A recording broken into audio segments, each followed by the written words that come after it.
The Scion brand didn't leave the M out in the cold it lives on as the Toyota Corolla M. Despite its original low-budget pricing, the M is hardly a down-market consolation prize thanks to a slew of features and accessories. A 137-horsepower 1.8-liter 4 pairs with either a 6-speed manual or a CVT. The M was designed more for ease of ownership and good fuel economy.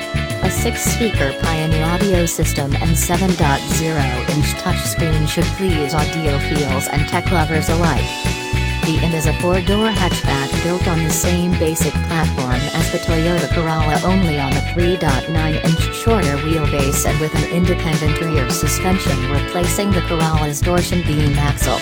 Asian and European markets are offered all-wheel drive, touring, wagon, and hybrid variants, all of which were deemed ill-suited to Scion's needs, but who knows what Toyota's US marketers will want.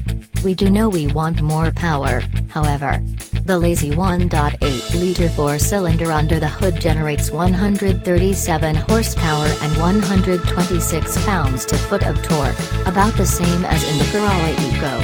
This engine feels antiquated compared with the 2.0-liter direct-injected 4s most competitors now offer.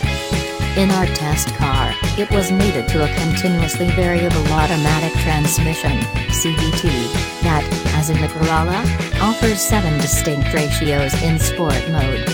Curiously, given Scion's youthful orientation, there are no shift paddles, although manual control is available via the shift lever.